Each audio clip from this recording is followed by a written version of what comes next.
Let's come to our symbols 12, which means that we're rounding out a whole cycle. It's an annual cycle, so that it has for its measurement classically the sun as a whole cycle and the moon as a series of 12 cycles. And that pace of the sun and the moon reoccur throughout history, throughout computation and calibration. And one of the oddest presentations of that was done by W.B. Yeats from 1917 to 1937, for those 20 years.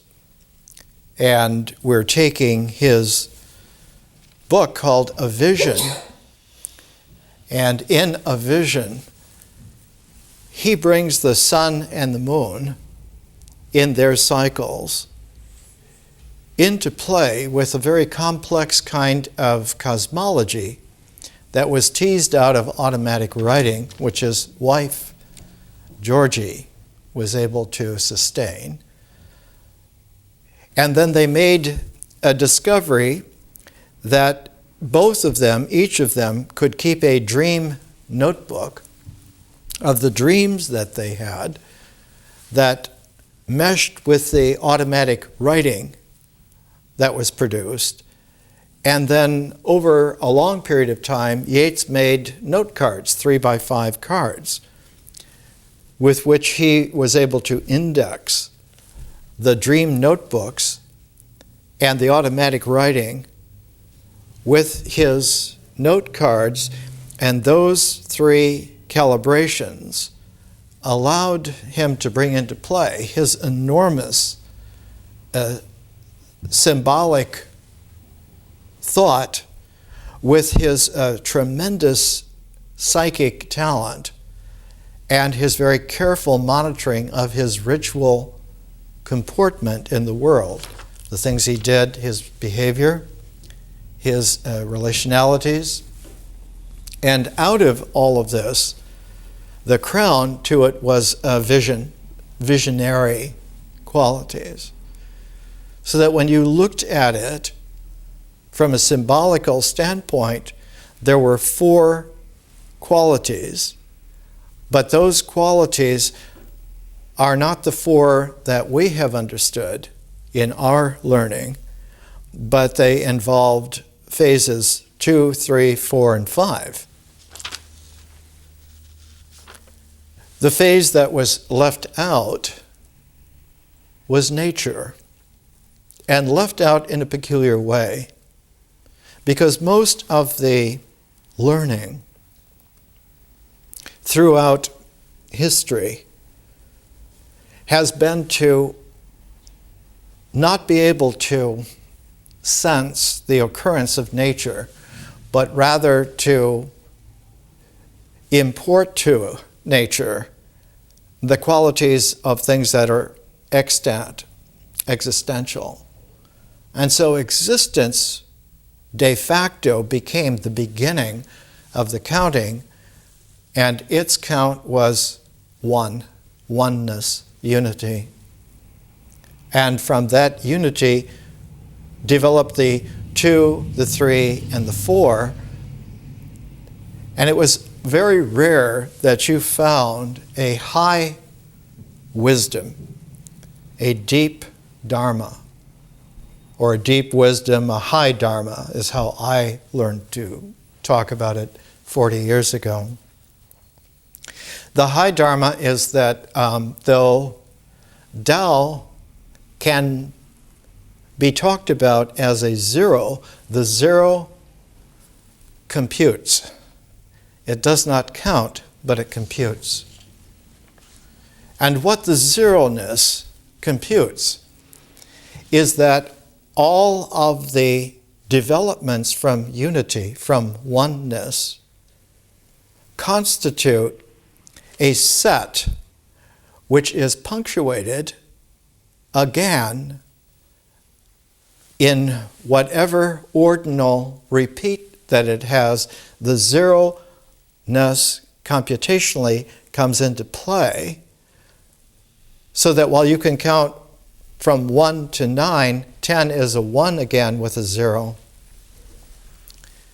And if you count through its cardinality, by the time you get to 2 zeros, 100, you have now counted not 9, but 99, so that the 10-ness of the reoccurrence computationally of 0 has also jumped the cardinal sequence by that factor, by that, so that ordinality now has become an extension of cardinality.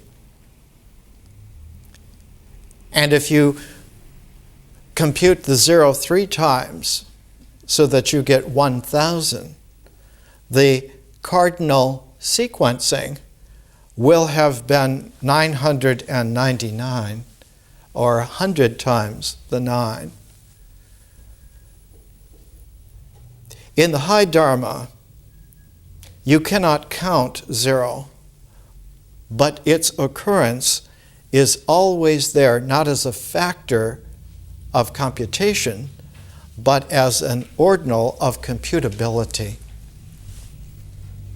So that the computability actually, in terms of an integral cycle, is that with a 0 and a 1, you can express any aspect to an approach of its actual appearance. Its actual, though it may be an illusion, it's a very close approximation.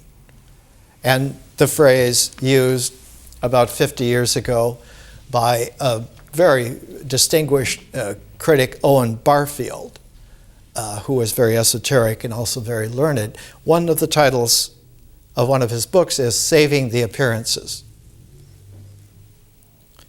By saving the appearances, we now have a source which is not descriptive of something in terms of its identity, so much as it is a very rich description in terms of its possibilities for metaphor.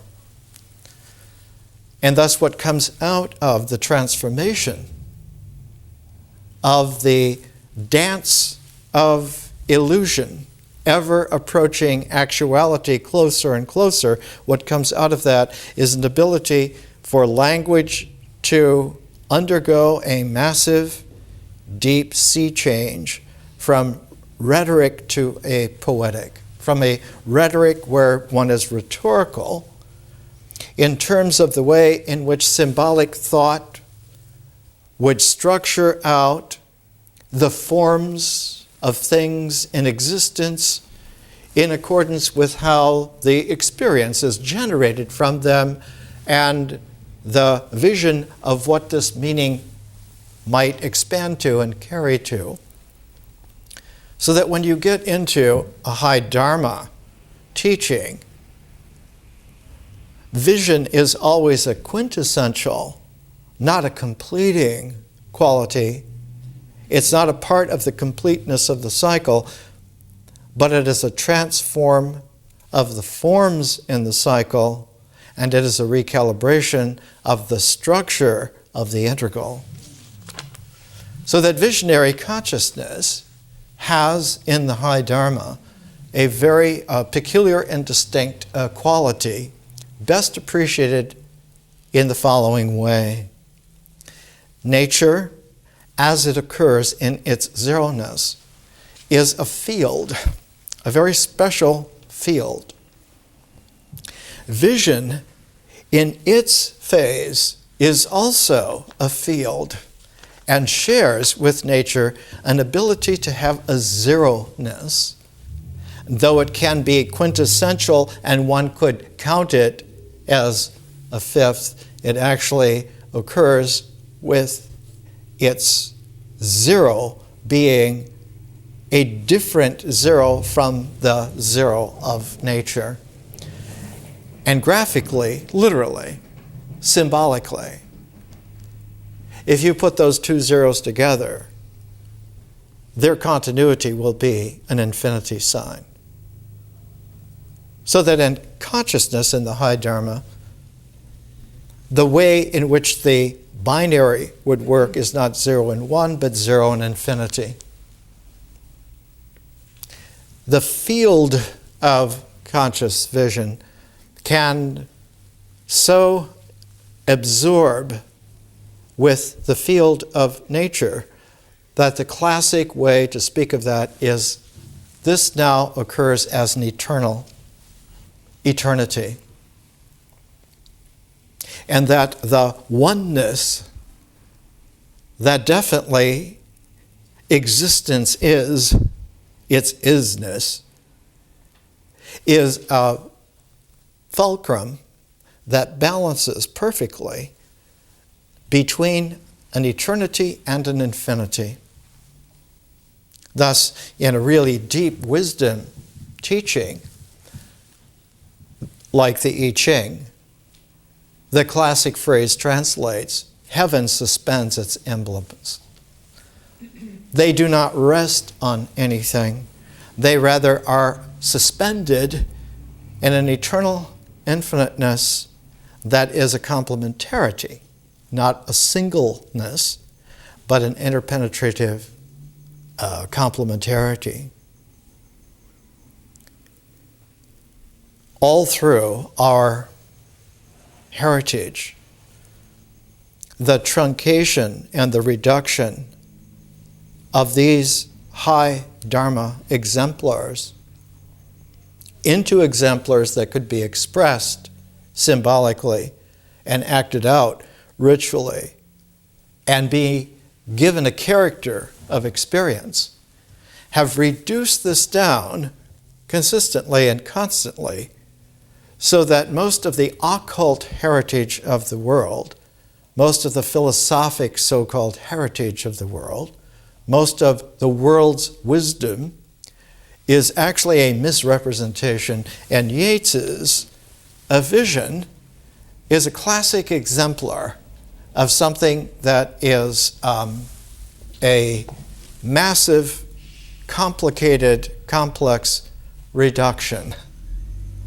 It's very similar to the way in which William Blake discovered that he was not able to translate what he was able to vision unless he took a complementarity tack on his expression.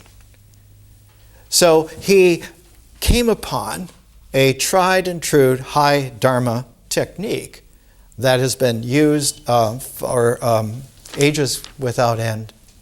The technique was this: whenever he wrote or he illustrated to deliver reality, he would engrave the words and the images inside out. He would engrave them on copper plates so that when those copper plates printed, they would print out their not so much reverse, but the reverse and the obverse as well. This technique classically was used to great advantage by, say, Leonardo da Vinci. All of Leonardo da Vinci's notebooks are written with this mirror-type script, upside down, backwards, so that one would have to present it to a mirror, and it's this mirror image then that one could read. Leonardo learned it from a high Dharma wisdom person who had lived several hundreds of years before him. His name was Roger Bacon. And because Roger Bacon was arrested many times in his life, kept imprisoned for sometimes decades on end, and had he been understood of what he was exploring and doing in his science and in his philosophy, he would have been killed. So he wrote all of his great books in this mirror script that had a special encoding on it so that only somebody who understood the deep impress of the actuality of how wisdom is delivered would be able to read and understand. One of the great triumphs in the 1920s when a vision was being done is Roger Bacon's great Magus Opus was translated by a man named William Newbold, who was at the time associated with Yale University, and had trained himself to be able to read Roger Bacon and made beautiful translations of it. And for the first time, Bacon lived in the 1200s. So after 700 years, it was possible for the very first time to be able to appreciate the enormity of the genius. One of the surprising things was that in the notebooks of Roger Bacon from about 1260 AD, he had mastered the obverse of the telescope to the microscope, and there are drawings of microscopic organs like the ovum from a human female and the sperm, and beautifully given an exactness and a description that no one would have been able to do until the 20th century. He did this 700 years before that. The quality of our life in the beginning of the 21st century is that high wisdom is almost non-existent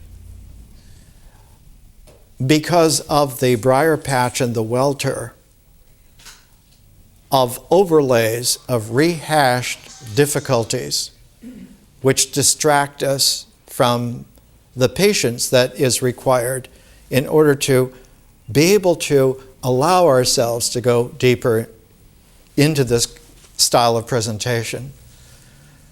Classically, the description of that technique of engraving the words so that the words, when they read out real, is in Philo of Alexandria in his great classic treatise. We have 30 or 40 of his treatises, thankfully, that are still extant. But the one is called On the Contemplative Life. And he gives an exemplar there where the president of the Therapeutic community outside of Alexandria would speak in such a way that the context of the sound of his voice, the context would not be the drone of the voice, but would have a silence that's carried with the voice to give it a punctuation and an articulation in a flow of a particular kind, the flow of experience, that one is understanding what he is saying as he is saying it. One then has ears to hear that. But also, Philo says that there was a space of silence within a silence. So that not only was there an articulation of the words in the experience of hearing it, but that the silence within a silence gave an ordinal jump, another zero, as it were, so that the understanding, when you were able to not only hear with your own ears what was being said, but you were able to hear it within the silence of your silence, you would hear the ordinal eternity of what was being said. That is what the Logos is. It is the eternal word And so the speaker identified himself as the Word which is engraved on the minds of the hearers, so that when they were able to transform their body and to recalibrate the structure of their minds, the transform and the recalibration would carry the engraved language in the mind into a realm where it could be read out in a spiritual way. This was 2,000 years ago. One of the great difficulties is that the modern world, especially because of the weight of the occult movements that proliferated from the 16th century through the 20th century, overlaid a distortion so great that by the time of the late 20th century, it was almost impossible for someone to really understand. We have here a little commentary, a Jungian commentary on William Blake's illustration of the books of Job, entitled Encounter with the Self, Edward F. Edinger, very famous Jungian, wonderful writer, and completely unknowing of the scale of his ignorance. For instance, just to give you a paragraph, the illustrations are given on one side and the commentary on the other. This is plate 15, and the end of the commentary reads like this. And if one were psychologically oriented, not necessarily, but even better if one was Jungianly oriented, this would sound exactly right. It is irrelevant. It reads, unconsciousness has an animal nature. Like all old gods, Yahweh has his animal symbolism with its unmistakable borrowings from the much older theriomorphic gods of Egypt, especially Horus and his 4 sons. Of the 4 animals of Yahweh, only one has a human face. That is probably Satan, the godfather of man as a spiritual being. Ezekiel's vision attributes 3/4 animal nature and only 1/4 human nature to the animal deity, while the upper deity, the one above the sapphire throne, merely had the likeness of a man. This symbolism explains Yahweh's behavior, which from the human point of view is so intolerable. It is the behavior of an unconscious being who cannot be judged morally. Yahweh is a phenomenon, and as Job says, not a man. All of this is drivel. We have been giving ourselves a yoga, and in the continuity of that yoga, we have understood that the set of an annual cycle, the sun set of a completion which is universal in all cultures, all civilizations on this planet or on any planet in any star system, it will have some complex variant of the way in which the planet vis-a-vis its star completes an annual cycle. And we talked about it in nature, where it is not only that the planet has an orbit not around the star, but a shared orbit around a barycenter, which is shared by the star and all of its planetary bodies proportioned out, so that the entire planetary and moon and astronaut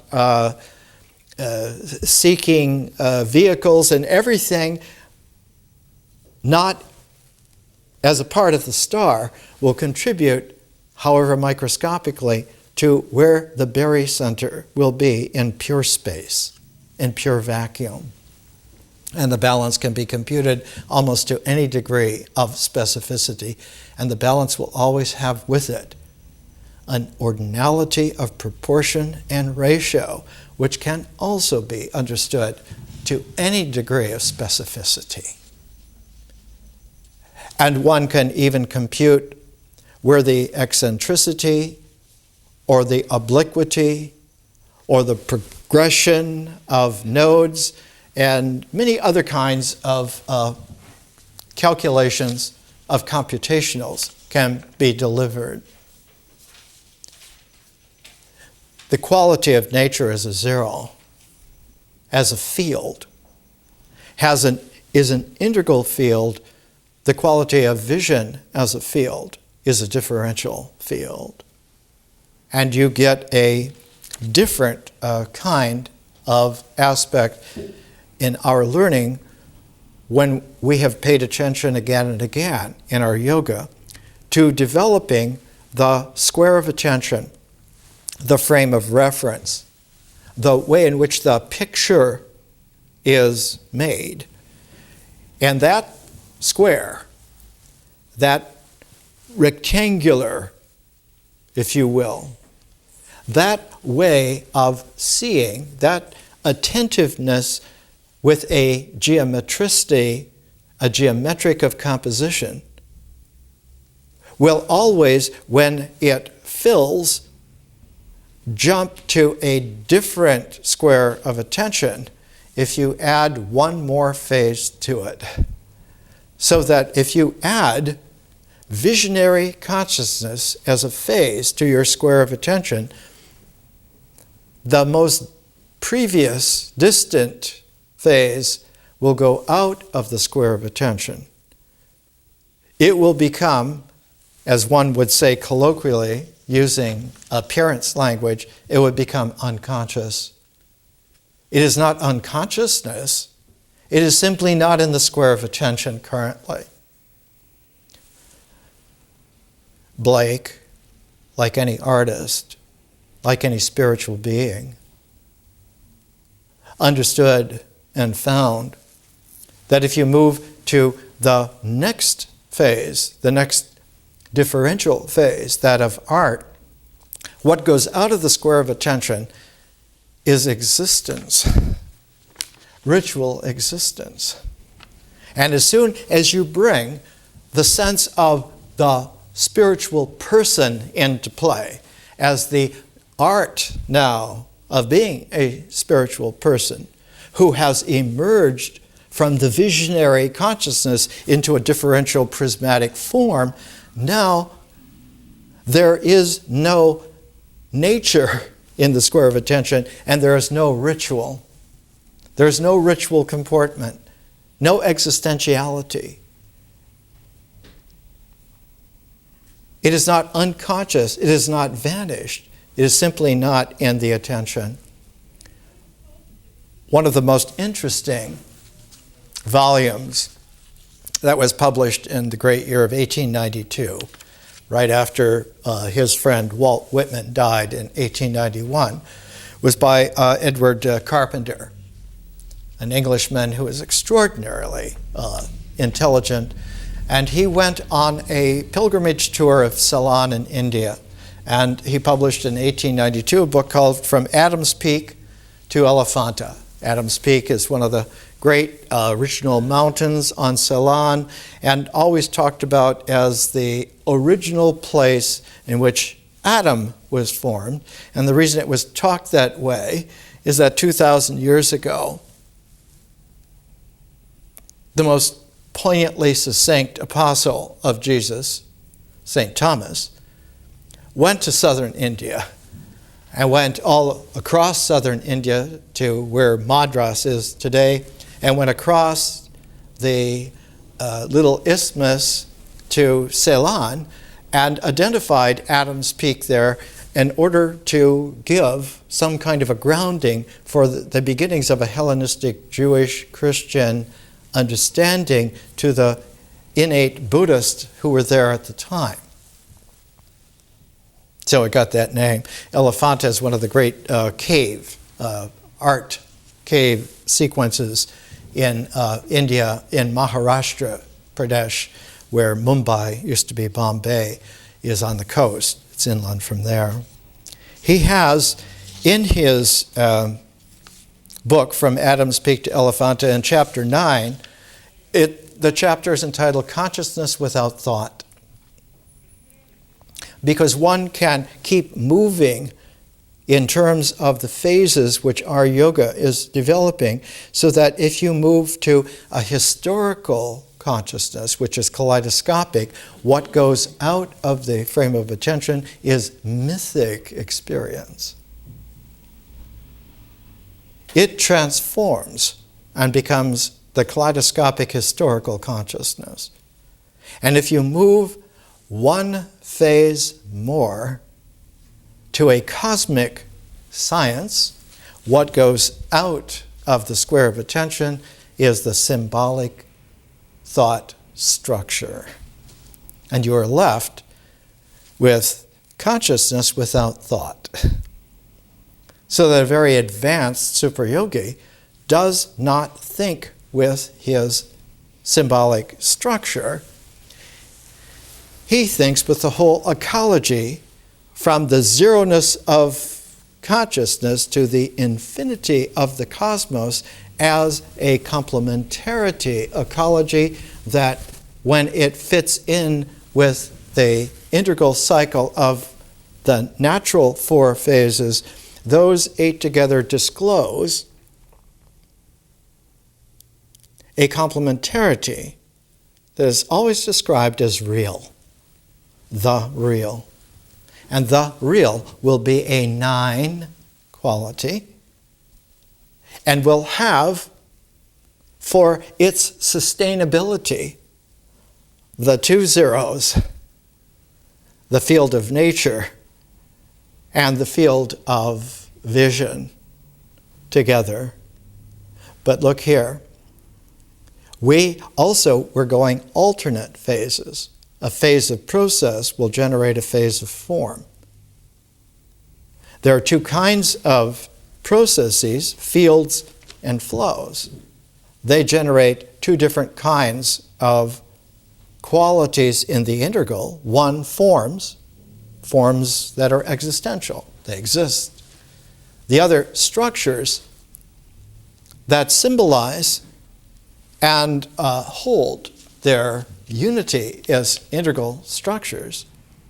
But the differential forms of art and of science are graduated as well, because the forms of art will come out of the field of creative vision, but the forms of science will come out of the flow of historical kaleidoscopic consciousness.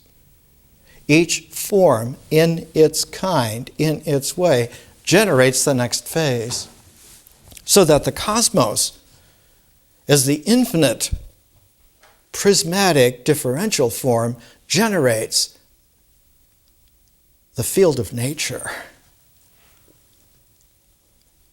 So that one gets a very interesting kind of a byplay here, that what was perhaps initially in some dreamable way, what was appearance and accepted on the basis of necessary illusion, once it has been brought full double circle all the way around, it becomes not illusion, but becomes real by virtue of its participation as real.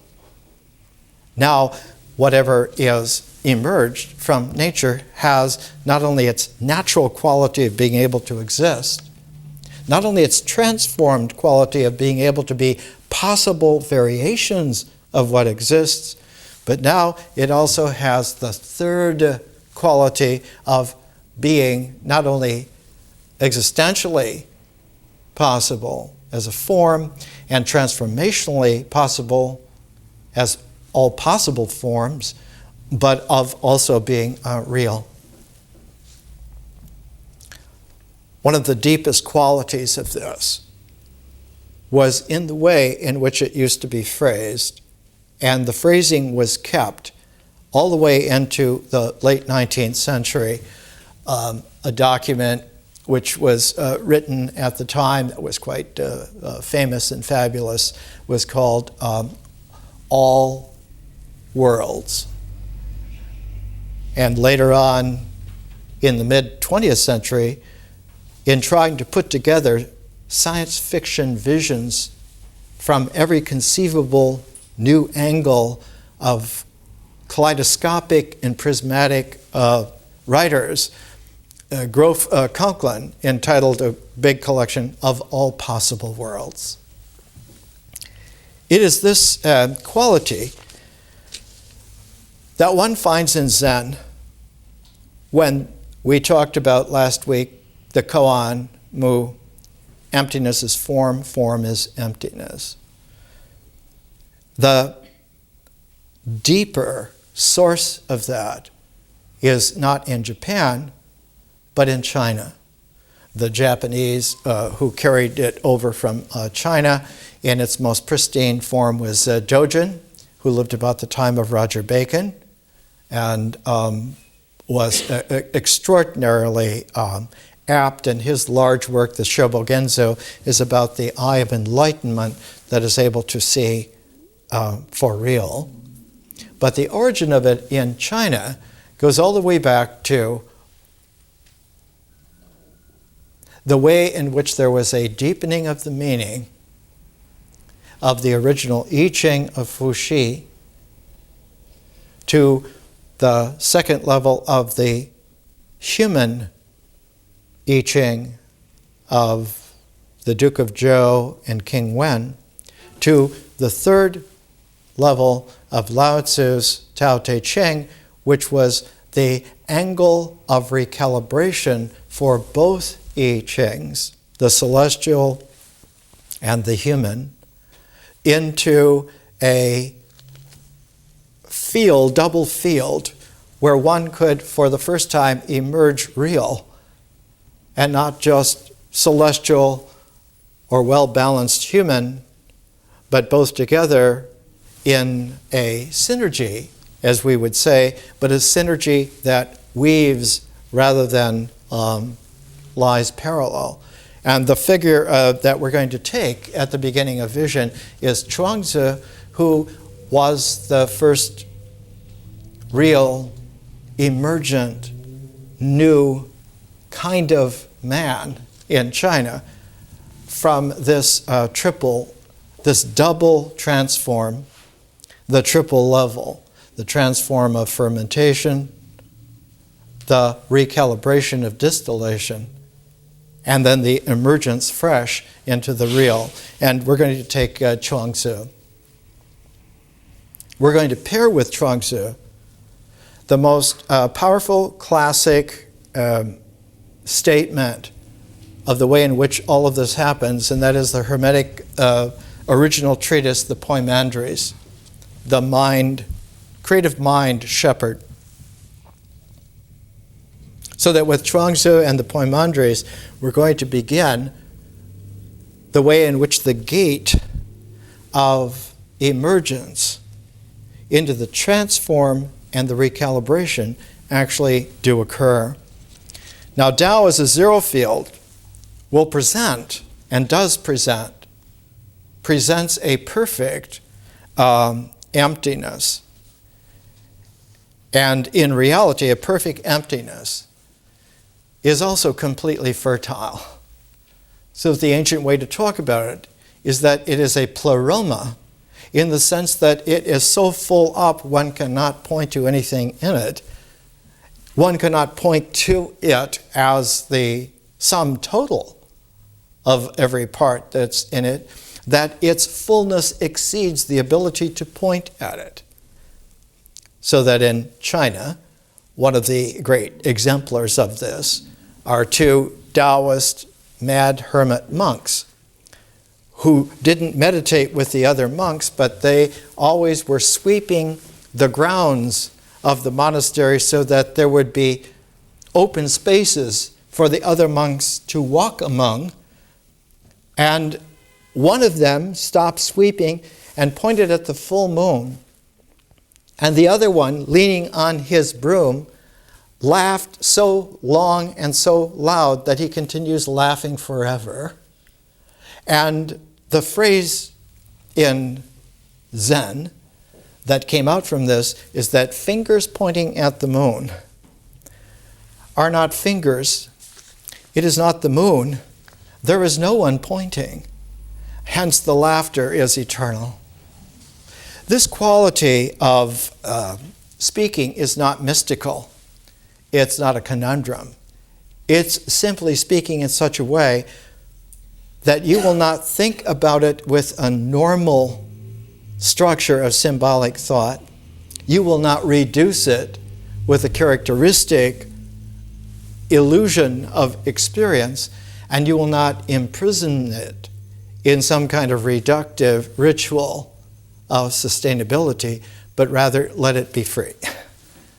And so we will discover that freedom is the real dimension of whatever does occur and does not ever not occur, both at the same time. Let's take a little break and we'll come back.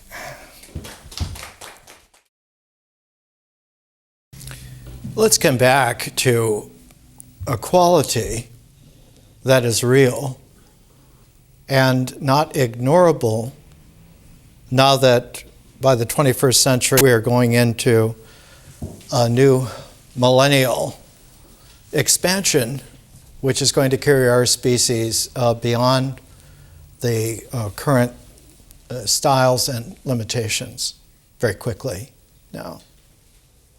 Every year will be like a decade. Here's a quotation from the latest issue of the international science journal Nature. Most organic semiconductors are intrinsically ambipolar, meaning that they allow the movement of both electrons and so-called holes. Holes are positive charges equivalent to the absence of an electron. This property has been difficult to exploit with thin organic semiconductor films, and single crystals might open new avenues towards this end.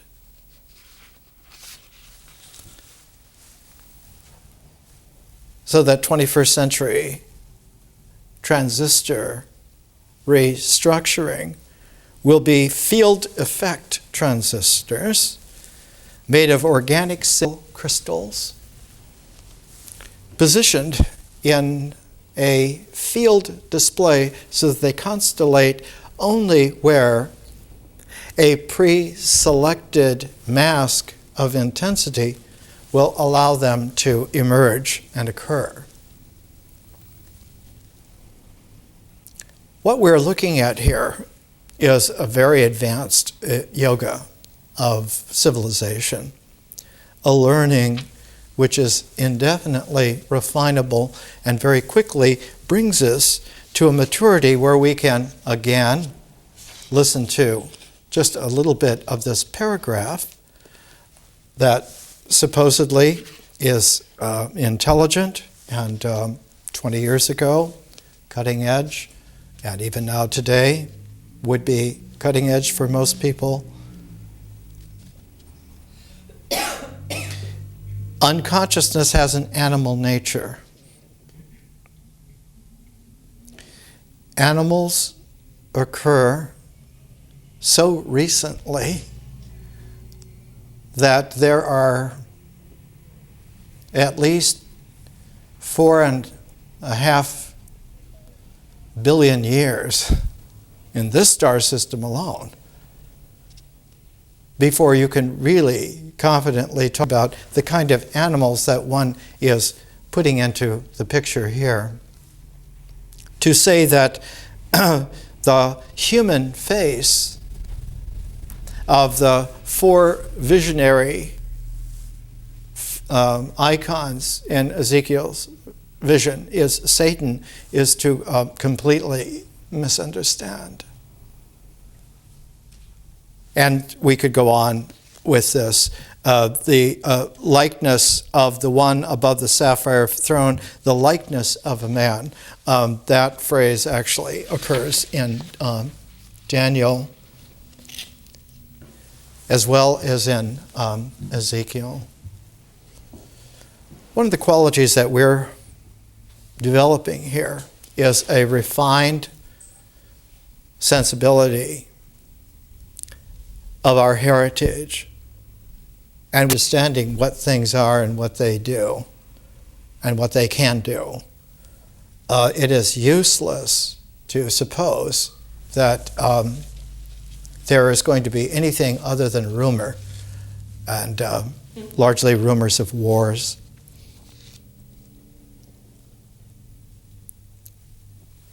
When Blake is illustrating, and here is a beautiful book by Kathleen Rain, who is a Jungian in orientation, but she's a poetess, not a therapist, Irish, and understood Blake extremely well. Her book is The Human Face of God. And in it, this illustration shows God behind male and female as a tuning pair. And Blake's caption is that this is the angel of the divine presence, clothing Adam and Eve in coats of skins, not for them to be animals, but to have the appearance of a style of character that brings them out of an eternity into a worldly appearance so that they can live an experience in the world of appearances. The phrase man and woman receive coats of skins comes from Genesis 3, verse 21. As they leave Eden for the mortal world. Blake writes, some find a female garment there, and some a male, woven with care, lest the sexual garment sweet should grow a devouring, winding sheet. In other words, if there were not a polarity of genders, the worldliness illusion would become a delusion of continuity without any articulation, without any coming together of opposites, without any kind of a polarization that allows for a stability long enough for the transform and the recalibration to actuality occurs. What would occur is that the illusion would be believed in a superficial way, and it would result in delusion. So that genderability is not a function of animals at all, but genderability has a different quality. It goes as deep as cells, as bacteria. One can go down to the very beginnings of organic relationalities. It is not a characterization later on, purely. In Blake, two illustrations, one from illustration 7, where the calamities have happened to Job, and he and his wife are confronted with the arguments of 3 detractors to Job, and he is castigated by the 3 that he must have done something wrong. God will not punish with no cause. After the 3 detractors comes a 4th, a young very mobile, very avant-garde detractor who pursues it even further. And finally, one has a deep transform and a recalibration, and by illustration 15. At the top, the three detractors and Job and his wife are no longer the center of the tableau, but they're in an upper registry, and down below is a quality where there is a complementarity of the ocean symbolized by the Leviathan and the behemoth who symbolizes the land, so that the world is presented with these two icons symbolically. And the author Joseph Wicksteed, who is extremely famous for this book, it was the first time that anyone took a deep look at the minutiae of the iconographic presentation of Blake, and found that the placement of the feet, the placement of the hands, every detail of the composition was a presentation of further meaning. And his initial statement here on illustration 15, the design shows us the creation of the outer or natural world, which to Blake seemed but a shadow of the world within. In the foregoing, the deity points with right forefinger towards the stars, while the mortal men below gaze up in rapture. Now he points with his left hand down to the regions below man, though included in the mundane belt of clouds. As we spoke before the break of the Zen fingers pointing at the moon, evoking the humor of the two Taoist monks, here what is generated is the deep delight at the revelation of ordinality, that the stars are not an object, but a indefinite constellating of objectiveness in the velvet openness of not just the spaces in between, but of the field out of which those stars have emerged themselves. And deeper, by the 21st century, we understand that space itself is a form and has emerged out of this mysteriousness of the Tao, which nature as an occurrence in its zeroness has the ability to generate. The other pointing is that not only above, but deeper within, there are these expansions and dimensions, the telescopic and the microscopic, and that our appearance of life is a surface. It's a surface that has a depth to it, that has a height of context to it, and that the contextual expansions both together form not so much spheres, but form ordinals of possibility.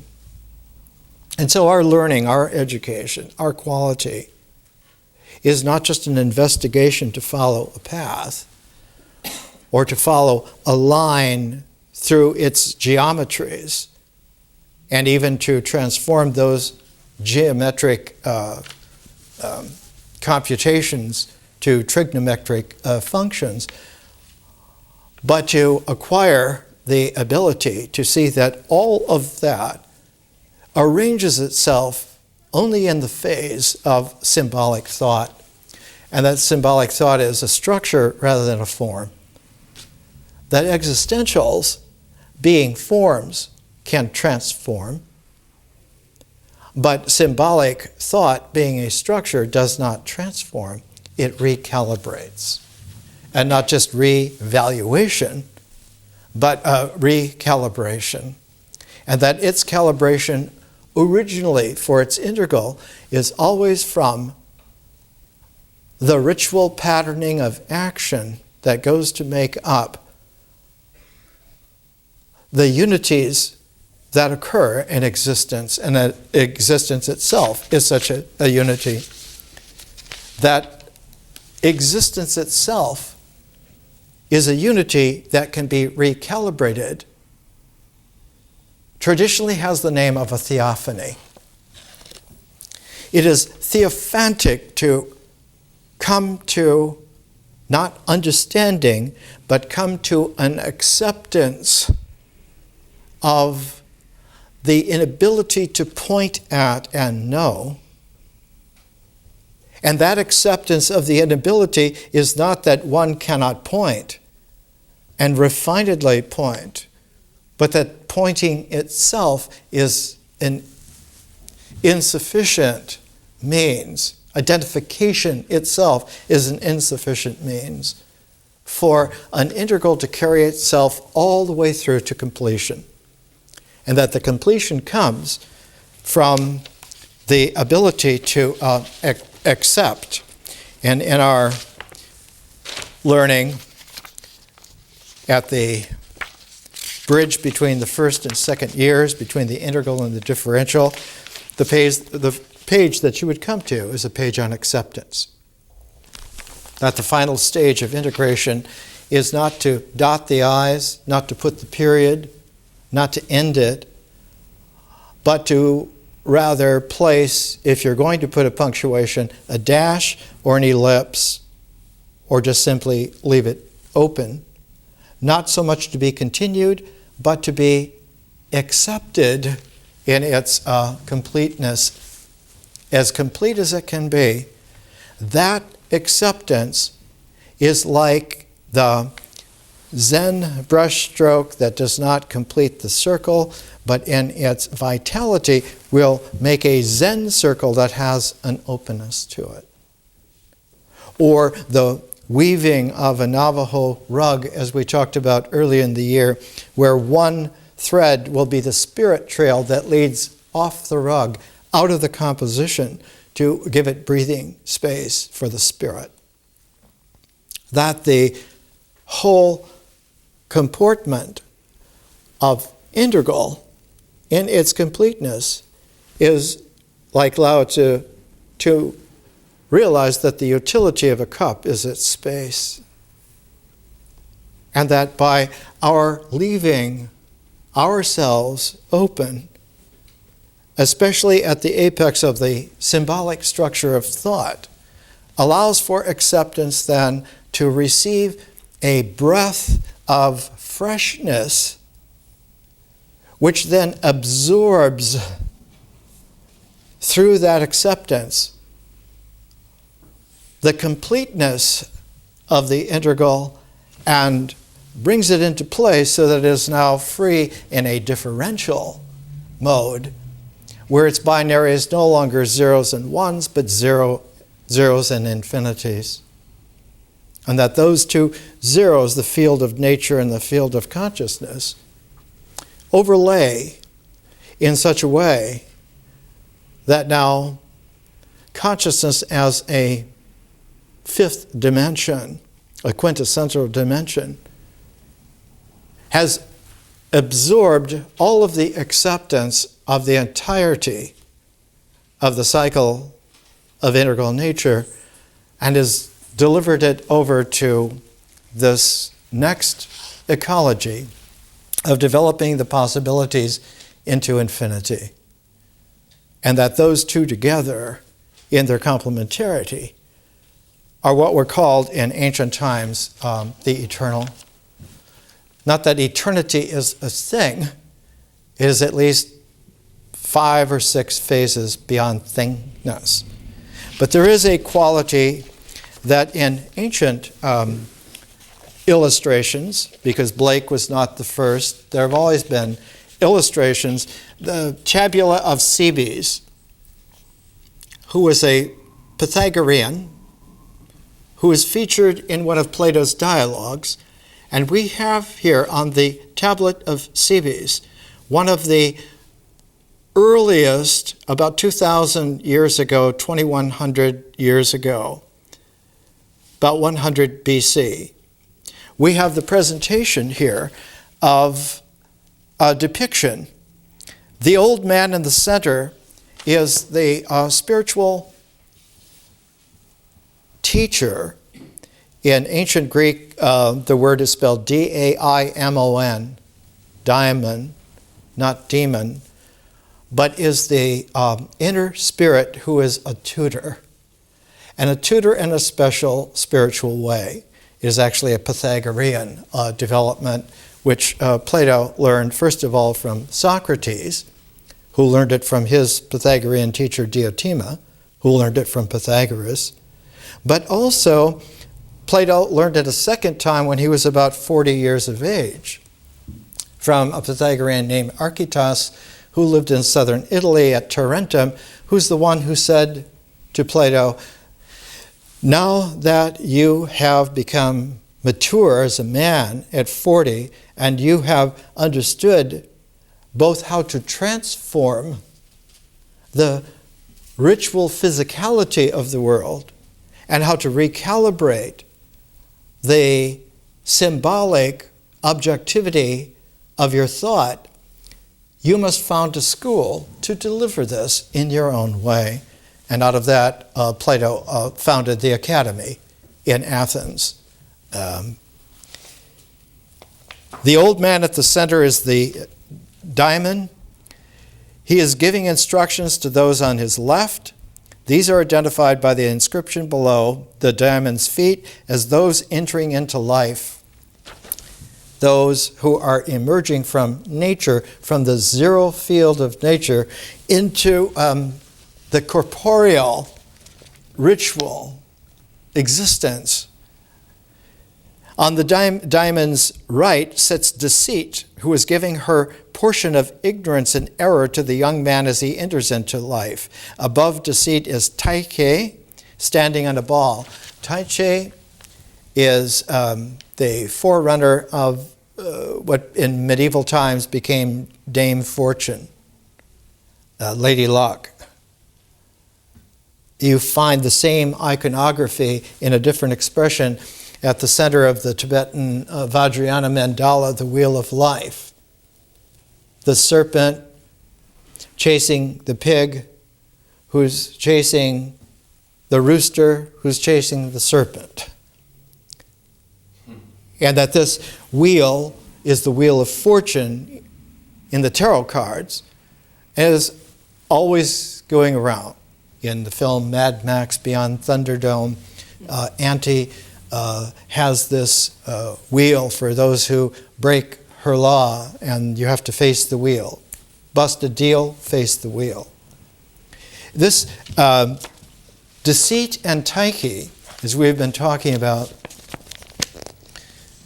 this is the beginning of the overlay, the briar patch, that occurs because a reflective closing off of symbolic thought has produced a mirror quality where one looks for things in the world to establish what things are going to be identified in the mind.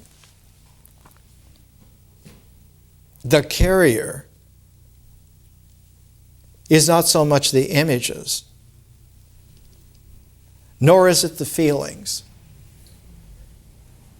The insidious carrier of that kind of deceit is language, and is the misuse of language, the closing off of meaning, so that the meaning now is established by doctrines, by laws, by codes, by the binding of action as a religio, by the binding of meaning as a theology, so that one now is not able to be open to the real, but one is in a closed circuit, in an ambit that, in order to sustain itself, must constantly extend its base in the world, so that eventually there is no one left who does not believe this.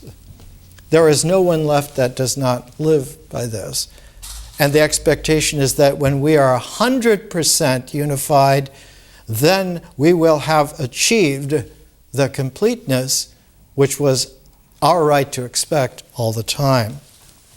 The Tablet of Cebes goes on briefly. Above, those on Tyche's left are begging for her gifts, while those on her right have already received them. The identity of the figure standing above the wall at the place where BIOC, life, Zoe in Greek, biak in Latin here, where life is written, the figure is a male personification of life and understands it then that it might be also a personification of paideia, which is the learning which a whole civilization has, not just an education, but the learning which a civilization embodies. This quality of illustration, using emblematic and symbolic structures to convey a very complex and deep teaching, goes all the way back to Paleolithic art, as we've shown earlier this year. And the earliest Paleolithic art arranged like this was about 33,000 years ago in southern France. The cave was discovered about 10 years ago, called Cosquer. It's on the bay where Marseille, France, is located. It's only about 20, 30 kilometers from the port of Marseille. But the difficulty is that 35,000 years ago, the coastline was much higher, several hundred feet higher, and the subsidence meant that the entrance to the cave was 140 feet below the water, and only because of the fantastic, adept French divers who pioneered aqualungs, by the way, were able to discover the entrance to the cave, to brave the 400 feet through murky, tunneled water. 3 divers lost their life, and to surface in a cave that had not had anyone in it for over 25,000 years. And there, in the cave, arranged, were constellations of images that obviously were an initiatory path of relationality, of someone being walked by the little handheld animal fat torches that they had. They've been found in caves. They were used even into recent times in the Middle East. They were shown in the midst of the subterranean darkness, the brilliant colored imagery of what was on the surface of the world now has been brought underneath the world. But you were shown in a mystical way so that it was not that you were looking at those images, but those images were dramatically engraving themselves into your imagination. Those feeling tones were being gifted to you. Those were not your feelings, they were gifts of feelings to you. And the language that would have been used, like the language we talked about of a Philo of Alexandria, words engraving themselves on the mind, so later when you thought of them, the words would leap out into reality. Or Roger Bacon or Leonardo da Vinci writing a mirror script so that you would have to hold a mirror up to be able to read them. The language, the images, the feelings were impressed, were gifted, were bestowed, were given to you, so that when you reemerged out into the surface of the world and you saw those animals, you saw those configurations, you now had eyes which not only looked at something, but looked through them to a realization that there is a pattern that you had not seen before that unites them all. They do not just work together in the rituals of existence, but they have a character of shareability of experience that's interpenetrative and is also a level of unity. And even deeper, that there is a meaning to all this that also has a pattern that is realizable. So that realization was the completeness of the integral pattern in such a way that the openness allowed for sparks of insight to occur now, not just as fleeting sparks of insight, but they occurred in such a way that they left also a trail of meaning, a trail of characterability, a trail of actual ritual actions of comportment that now you could experience, you could do. And these are called, in the Greek term, Epiphanies. Instead of just an insight that was fleeting, it was an epiphany that lasted in its resonance. And the more epiphanies that one had, the more the lasting resonance of them were like inner conscious torches that illuminated a quality of hiddenness that was not within but was without. Now one could look out and understand that those stars were like those torches in a celestial realm of immensity, which you were affine to. Not just because you were good and deserved it, but because you were emerged freshly, originally, from the very foundations of the earth, from the very foundations of your integralness as a being. And that was home just as much as the valleys you hunted, as the forests you gathered in. This was home also. That eventually becomes a visionary dimension which transforms all of space-time. We're trying to encourage for ourselves not to be suspicious of appearances, that there are illusory qualities to perception. It is true that they are, but it may not be deception, because there is such a thing as legerdemain. There's such a thing as the magician who is showing you, not just for tricks, but revealing that the quality of your attentiveness is not refined enough to be able to see how this is done, though it does happen. Someone pulls a bird out of your ear. Or like a David Copperfield will suddenly have a scarf of 30 yards just unfold from a hand that was open a second ago. Magic in the sense that now what is being conveyed to you is that someone has refined their ritual comportment enough to put on this performance for you. And that even on this early level of ritual, one can learn, even if you can't do it yourself, there are others who can, for the performance, for not just entertainment, but for reminding. There are more dimensions than you would suppose at any time.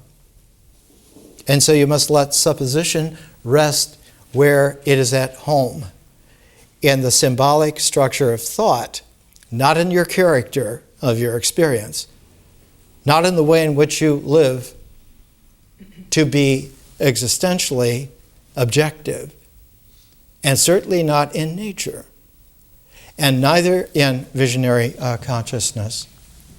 So that one of the qualities of the structure of thought that we have seen with symbols is that that structure allows for a play which, if closed off, becomes the taproot for deceit, the taproot for a belief in some kind of magic of fortune, that the randomness is actually what is there in between everything after all, and any conviction would be a vanity of vanities.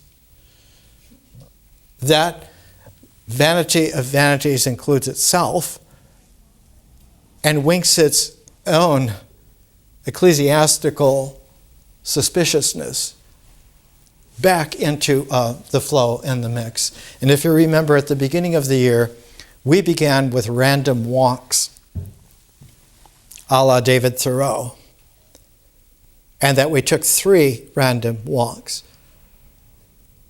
from where you live, around your neighborhood, and back home. From where you live, keying it with some element like fire, water, air, earth, again random but keyed with an element, tethered with one aspect that you would pay attention to. And the third random walk was to do it with 2 elements, with something paired. 3 random walks stacked like that is the beginning of the way in which an emergence occurs, not just once, but iteratively, resonantly. And that all things do not just happen, but they continue to iteratively happen. And when one gets the rhythm, the energy frequency of their happening, of their iteration, that quality of existentiality now becomes a quality of your existentiality. If you have danced that rhythm, you have an affinity with everything that is rhythmic in that way. If you have then later put those images on your body in your dance, that imagery now is a part of not just the closing of a ceremony, but becomes an image base which continues to expand for yourself. One of the most surprising aspects in Plains Indian culture were the teepees. And every teepee had its own individual painting on it, its own symbols. One could buy those symbols only if you could learn the delivery of the mythos of those symbols, not just the images, but what that entire teepee as a cone of wholeness of vision would amount to. And that is the only way in which you could then receive it, not as a purchase of a possession, but receive it as a gift of bestowal. And you would, in reciprocity to that, gift to those that whomever bestowed something commensurate, not just a fee, not just a price. The term in British Columbia was a potlatch. It meant the gift of exchange, of reciprocality. And that reciprocality on the ritual level is an openness that carries all the way to the openness of the structure of symbolic thought. Otherwise, one would never have the ability to complete by acceptance and to be swept into freedom by absorption. Not absorption into an oblivion, but absorption into a whole new presencing quality that is based on the field of differential consciousness rather than just the field of integral nature. And that carries all the way through to the second year, where we'll see that the cosmos itself generates the field, the zero field of nature, in such a way that it is always full. And out of its threshold of fullness, spontaneously, the existential will occur. It is a quality of fullness for this to happen. Our phases are threshold. They're what we called field effect transistors of a distribution, so that one is not stuck in a superficiality, on a surface only. One can go into the depths, and one can go into the heights as well. We are delivered then from a superficiality which otherwise would be so large and curved so gradually there would be no way, as long as one walked on the surface of that world, to understand that this was just the surface. One of the great discoveries, of course, is that in the earth there are crystals that occur, and not just crystals like onyx, crystals of metals of many different kinds, even liquid crystals. And these can deliver qualities of transcendent experience and of immanence that would not be there, observable. One of the classic cases of this is a bush that grows in parts of Africa, in Arabia, and in India, which if you scar this bush, the whitish sap that comes out is frankincense and has a particular crystalline molecular structure that allows for a quality of olfactory sensation that has a peculiarity to it. Frankincense activates two different levels of response at the same time. It is, in effect, a natural, allegorical, organic crystal. Next week, we're going to look at Patanjali's Yoga Sutra, which will be the completion of our first year and opening us to experience then the differential conscious ecology of vision, art, history, and science. More next week.